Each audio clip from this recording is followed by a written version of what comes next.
हजार वर्षों से हमारी वैदिक सभ्यता से लगा करके आज तक रही है।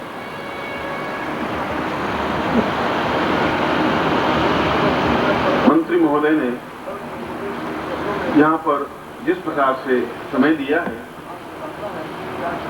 उनके लिए आभार की अपेक्षा आशीर्वाद शब्द ज्यादा उपयुक्त है। इसलिए नहीं कि वे मंत्री हैं, यह जो हमारी विलुप्त संस्कृति है, वह चाहे मंत्र हो, चाहे साधना पक्ष हो, चाहे आयुर्वेद हो, चाहे जीवन के अन्य क्रियाकलाप हो, वे अपने आप में मंत्र और तंत्र से संबंधित रहे।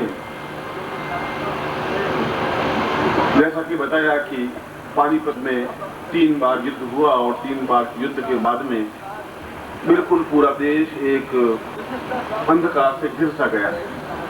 ऐसा गिरा कि हमारी संस्कृतियों पर प्रहार हुए। हिंदू होना अपने आप में गुनाह हो गया।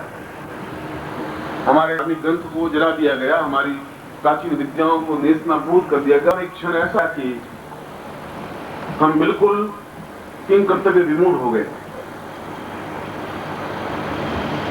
और यह पानीपत का स्थान और पानीपत के आसपास का सारा भूभाग, चाहे वह कुरुक्षेत्र हो, चाहे पानीपत हो, चाहे पूरा भूभाग, अत्यंत आक्रामक आक्रांतियों से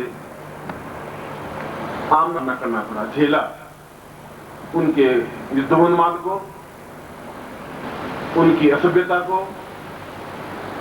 और उनकी हिंसक और पशु वृत्तियों को।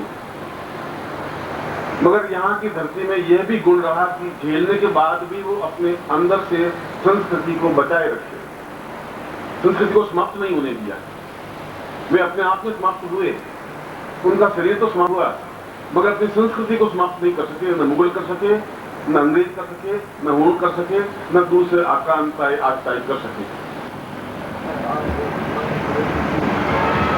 और जैसा कि उन्होंने बताया कि यहाँ 3 बार युद्ध हुआ और 3 बार युद्ध के बाद में परिवर्तन आया, तो सक्सेना ने कहा कि 3 बार तो गुरुदेव यहाँ आने ही चाहिए, जिससे कि वह एक कलंक जिस वजह से हमारे देश पर लगा कि हम निरंतरता के साथ सामना नहीं कर सके, हम युद्ध के साथ में युद्ध के रूप में खड़े नहीं रह सके, वह एक कलंक धुल सके। और शायद जहां पर गीता में कहा है कि यदा यदा हि धर्मस्य ग्लानिर्भवति भारत अभ्युत्थान मधर्मस्य तदात्मानं सृजाम्यहम्। जहां पर भी भारत गिरेगा, वहीं उसी स्थान से भारत का अभ्युदय हो सकता है, दूसरे स्थान से अभ्युदय नहीं हो सकता। हो सकता है कि 3 बार के बाद से नीचे भारत का अभ्युदय, और होना ही चाहिए, क्योंकि हम पराजित इसलिए नहीं हुए कि हम कायर थे, हम पराजित इसलिए भी नहीं हुए कि हम डरपोक थे, हम पराजित इसलिए हुए कि हमने तंत्र को एक गलत व्याख्या के रूप में प्रस्तुत किया। गोरखनाथ के बाद में हम समझ नहीं पाए तंत्र क्या रहा। हरियाणा में हम बैठे हैं, हरियाणा अपने आप में पूर्ण प्रजा तंत्र है, तंत्र में बैठे हुए हैं। इसलिए आप ये कह नहीं सकते कि तंत्र अपने आप में सही नहीं है। अगर सही नहीं है तो फिर देश का प्रजातंत्र भी फिर सही नहीं है। तंत्र का मतलब है व्यवस्थित तरीके से कार्य करने की क्षमता, तंत्र का मतलब है निडर होने की क्रिया, तंत्र का मतलब है पूर्ण प्रक्रिया के साथ जूझने की शक्ति और सामर्थ्य प्राप्त करने की क्रिया, और तंत्र का मतलब है कि सारा काम व्यवस्थित कर देने की क्रिया। और मंत्र का तात्पर्य यह हुआ कि जो मन के संताप को मिटा सके उसको मंत्र कहते हैं, और जिस ढंग से मिटा सके उसको मंत्री कहते हैं। वह अगर प्रजा की उनका काम और गुरु का काम लगभग एक जैसा होता है। जैसा उन्होंने बताया कि एक गाड़ी की 2 धुरी होती है, एक धुरी गुरु की होती है, एक धुरी उस नायक की होती है। वो चाहे राम हो, चाहे कृष्ण हो, चाहे बुद्ध हो, चाहे महावीर हो, चाहे आधुनिक परिभाषा में मंत्री हो, यदि वो सच्चरित्र है, यदि वो स्वार्थ लिप्तता से दूर है, तो उसका भी काम यही है कि अपने एरिया में, अपने भूभाग में जो भी मानसिक संताप से ग्रस्त हैं, उन मानसिक संताप को दूर करने की क्रिया करे। उसी को मंत्री कहते हैं और वह अपने आप में एक सही क्रिया है, सही प्रक्रिया है। ये गुरु साधकों के रूप में करता है, वो अपनी जनता के रूप में करता है। और उन्होंने कहा कि मैं चाहता हूं कि यहाँ चौथी बार भी गुरु पूर्णिमा हो। यह तो यहाँ के प्रत्येक कण कण की आवाज अगर होगी तो ऐसा होगा ही, उसको कोई रोक भी नहीं सकता, किसी के रोकने की सामर्थ्य भी नहीं। मगर उनको चाहिए कि जो सही ढंग से यहाँ पर गुरु पूर्णिमा के लिए अपने आप को, पिछली बार भी जिन्होंने अपने आप को झोंका है, अपने स्वार्थ को छोड़ा है और बहुत कुछ छोड़ने के बाद में एक आयोजन करने की क्षमता प्राप्त हो पाती है पूरे भारतवर्ष के शिष्यों को, साधकों को बुला करके। तो उनको भी चाहिए कि उनके लिए ऐसे अवसर जुटाएं जो यहाँ रह करके कार्य कर सके और सही ढंग से कार्य कर सके। दूर रह करके दूर स्थान पर कार्य करने में कई बाधाएं आती हैं, मगर फिर भी अपनी अपनी सीमाएं होती हैं। फिर भी कुछ ऐसा हो सके कि अगला शिविर और भी सही तरीके से हो सके। और यहाँ का तो अगर हम इतिहास का लेखा जोखा करें तो ये पूरा 100 मील का, 200 मील का जो भूभाग है, इसके प्रत्येक पत्थर को उठा करके, किसी कंकर को उठा के देखें तो उसके नीचे आज से 100, 200, 500, 1000, 2000 द्वापर युग से लगा करके किसी न किसी की लाश, किसी न किसी का खून लगा हुआ है। चाहे कुरुक्षेत्र का युद्ध हो, चाहे पांडवों और कौरवों का युद्ध हो, और चाहे आने वाले बाद में हूणों का युद्ध हो, फिर मुगलों का युद्ध हो, चाहे अंग्रेजों का युद्ध हो, कोई ऐसा स्थान नहीं बचा जहां रक्त से सींचा हुआ नहीं भूभाग हो।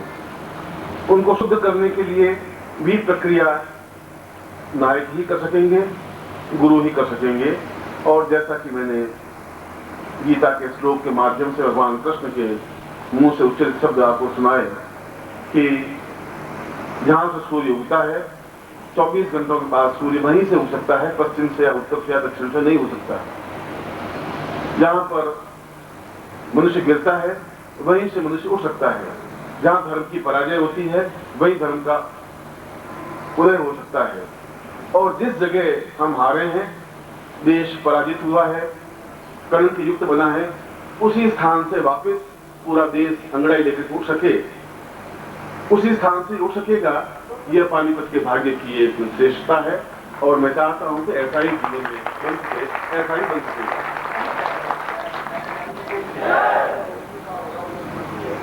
गुरु पूर्णिमा में स्वाभाविक है कि अधिकांश साधक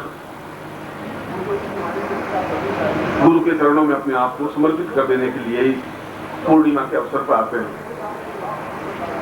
मगर साधना अपने आप में श्रेष्ठतम विधान है। जब भी यह देश साधनाओं को भूला है, देश कमजोर हुआ है। जब भी शंकराचार्य जैसा व्यक्ति वापिस पैदा नहीं हुआ तो देश अपने आप में टूटने लगा है।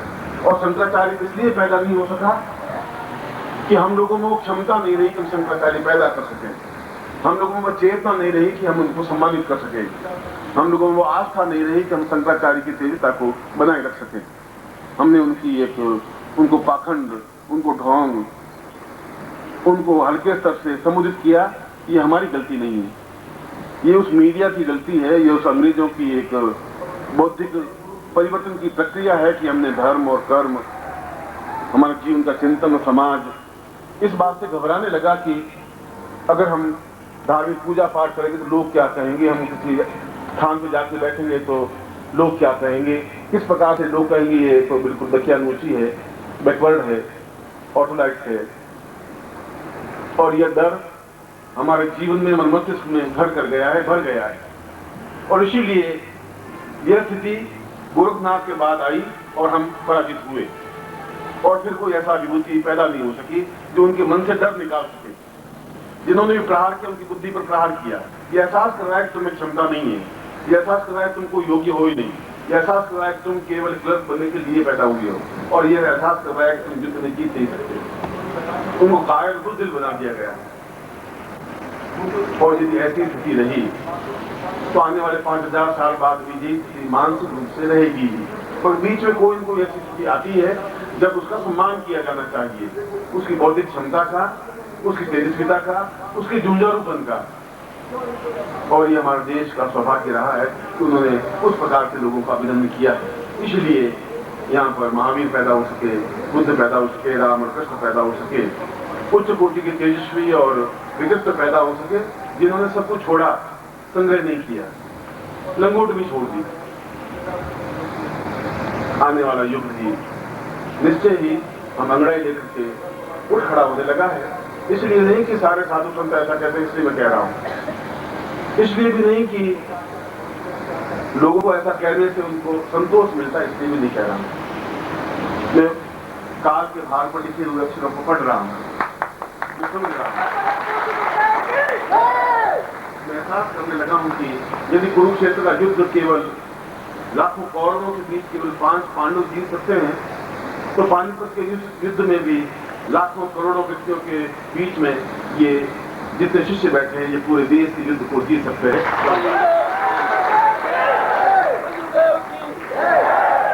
बहुत ज्यादा भीड़ों की होती है, 100, 200, 500, 1000, 2000। पूरे जंगल में शेर तो एक आदमी मिलता है।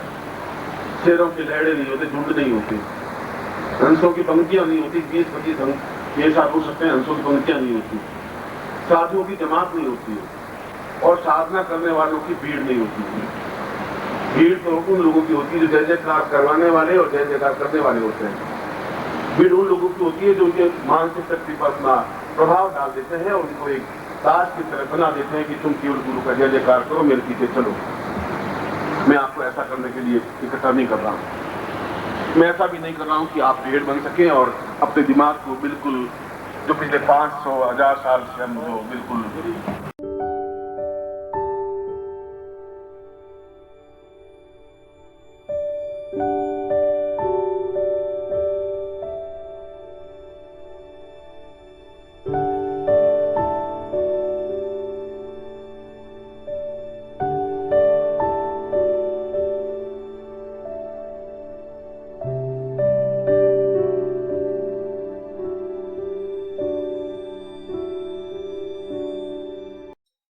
ओम परम तत्वाय नारायणाय गुरुभ्यो नमः।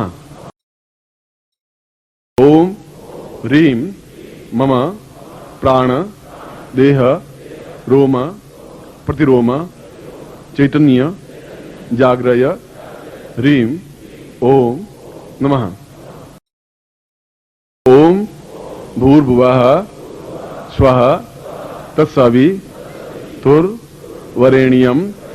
भर्गो देवस्य धीमहि धियो यो नः प्रचोदयात्। परं तत्त्वाय नारायणाय